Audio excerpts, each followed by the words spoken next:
Have you ever noticed that when you're creating a series of photos, especially photos of the same exact subject in the same exact light, the exposures might be different from one photo to the next?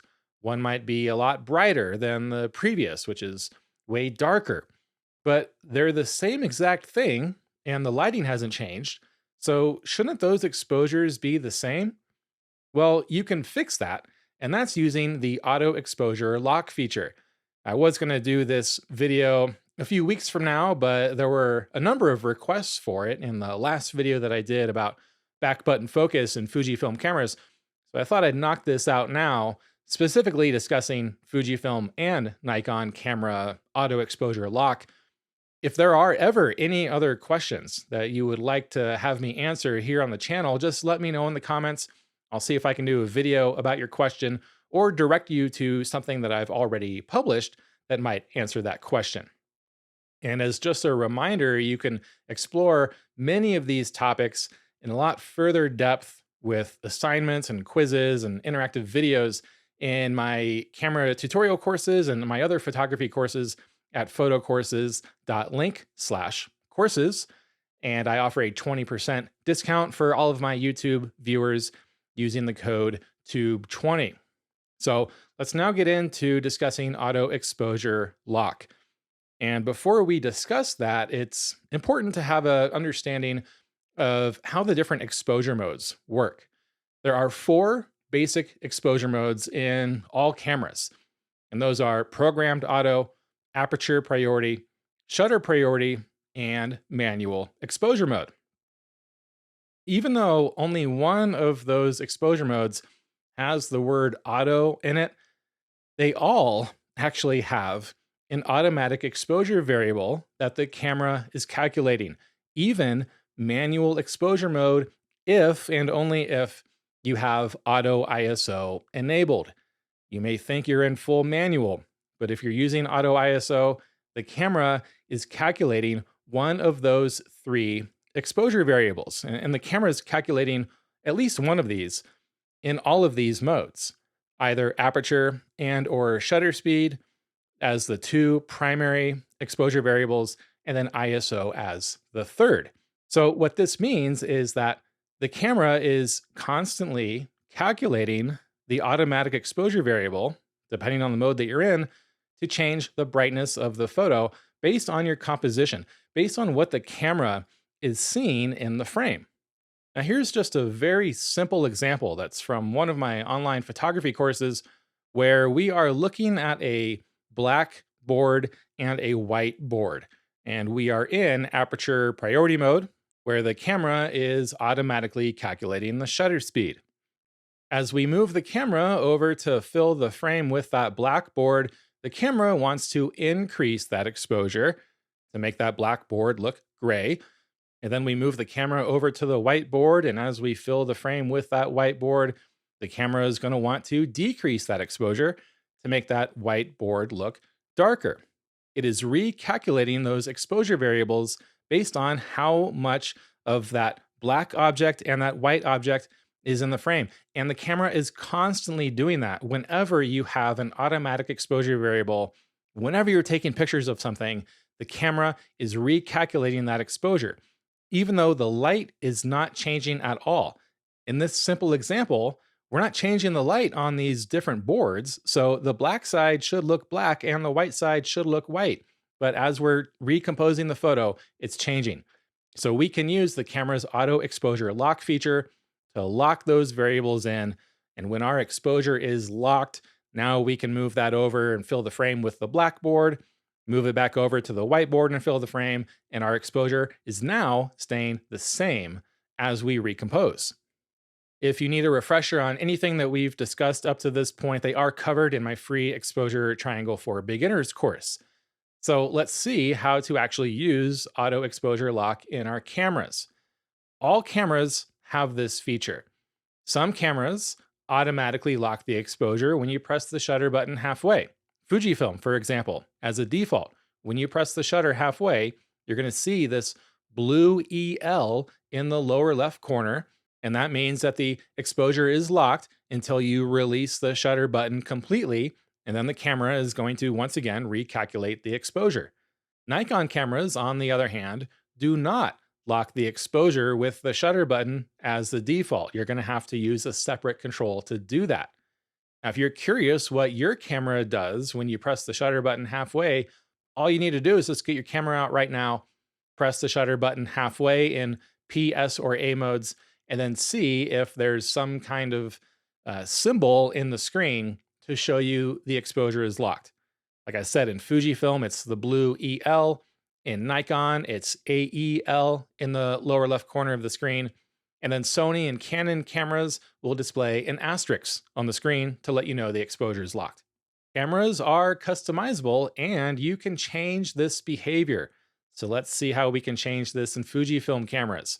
You're going to go to your button dial setting menu and look for Shutter AE, Shutter Auto Exposure Lock. You can have a different behavior depending on your focus mode. For example, you can lock the exposure in single shot autofocus, but let the exposure change in continuous autofocus when you might be tracking something moving across different lighting. In Nikon cameras, this is in custom settings C1, shutter release button AEL. The options are on at the half press, on during burst mode, and off. The burst mode option is only going to lock the exposure when you press the shutter button completely all the way down, compared to half press where it's going to lock when you press it halfway down. In addition to locking the exposure with the shutter button, all cameras also have a dedicated button that is sole purpose is to lock the exposure, and that's the AE lock button. This is labeled AEL on a lot of cameras. Canon cameras, it's just the asterisk. And on a lot of Nikon cameras, that's the default for when you push in on the sub-selector joystick. In addition to knowing where this button is to lock the exposure, it's important to understand how that button behaves when you push it. You have to keep pushing it in to lock the exposure, and then as you let it go, it unlocks the exposure. Or does it behave as like an on-off switch, where you push it and release it to lock the exposure, and then push it and release it again to unlock it? So to figure out how that behaves on your camera, do that right now. Find which control is assigned to auto exposure lock, and then push it and release it, and then watch what happens to that symbology in the screen. Like how you can customize the behavior of the shutter button to lock your exposure, you can also customize how the auto exposure lock button behaves. We're first going to look at Fujifilm cameras and then Nikon. So to program AE lock in Fujifilm, you're going to press and hold the display button to pull up the function settings screen, and then look for or program AE lock. You can go to whatever control is labeled AEL and then see if that is assigned to auto exposure lock, or program any other button that you want to use to lock the exposure to the function AE lock. And then you're going to go into your button dial setting menu and look for AEAF lock mode.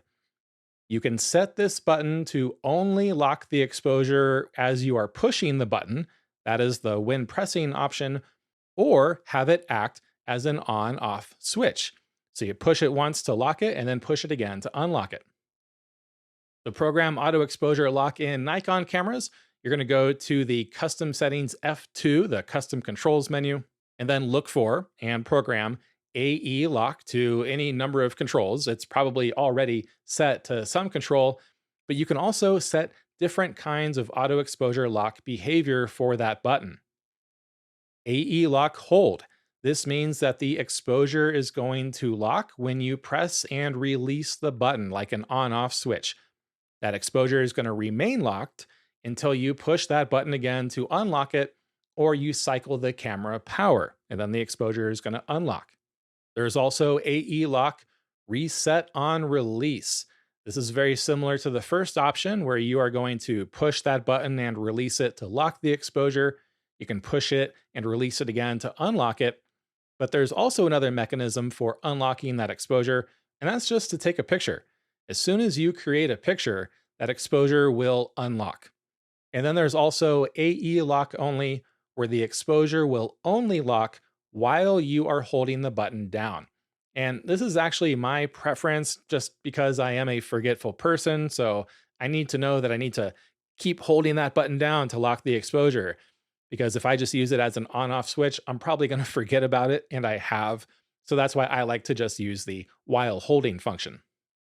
You're going to push that auto exposure lock button when your frame is exposed as you want it. How do you know when that is?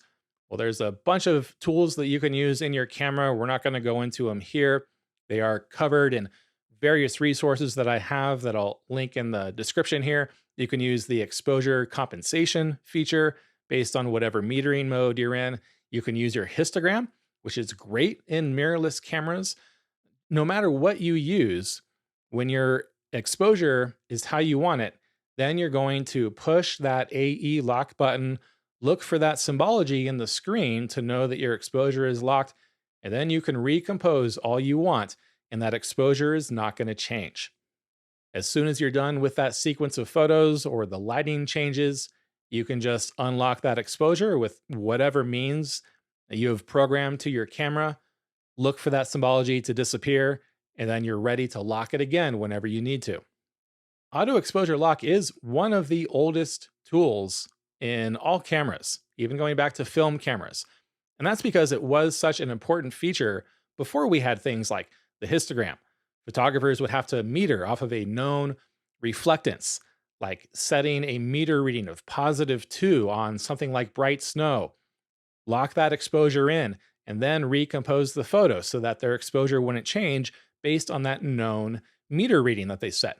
With all of the tools available in today's digital cameras, a lot of photographers don't even know that this tool exists, yet it is still just as useful. So I'd encourage you to see how it's set up in your camera, program it, how it can be the most useful for you, and then go out there and practice using it in any of those exposure modes where there is an automatic variable being calculated by the camera.